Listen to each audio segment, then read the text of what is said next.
So I want to start off by saying that yes, I did have a job, and yes, I do have friends, and no, I did not rely on TikTok for a source of income. TikTok for me represented a community I never had before. When you're neurodivergent, even the people closest to you have a hard time opening up and being yourself around. And TikTok kind of became that place where I accidentally discovered a community where I can be myself, talk about things I never was able to talk about before, connect with human beings in a way I've never connected with anyone before.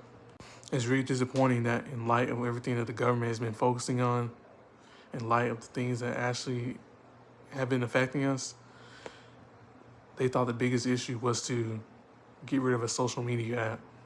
At this point, I consider myself a political atheist. Like, I'm done with politicians. I'm not in the mood to vote or support anyone because clearly, no matter who I voted for in the past 10, 12 years since I've been old enough to vote, it hasn't led to anything worthwhile.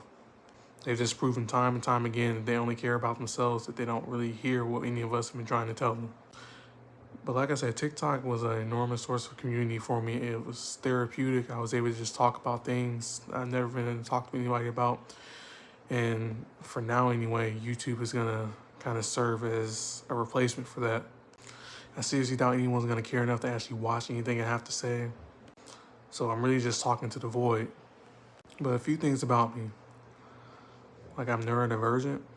I was diagnosed with autism when I was 12 years old. They later realized that I may not necessarily have autism, but I'm definitely neurodivergent.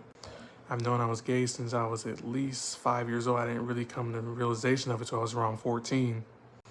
I've struggled with embarrassment for being gay, for being neurodivergent, and TikTok has allowed me to come to terms with it and be comfortable talking about these things.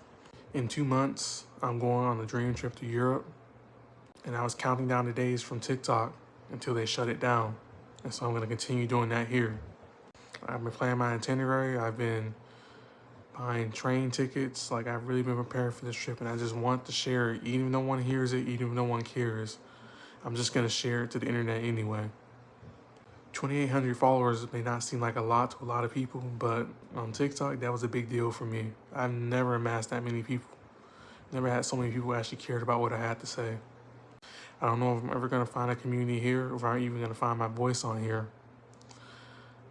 But it's just going to help me just be able to collect my thoughts, just talk about things I otherwise wouldn't really talk to anybody about. It's day 48 until I go to London. Here's the next 48 days.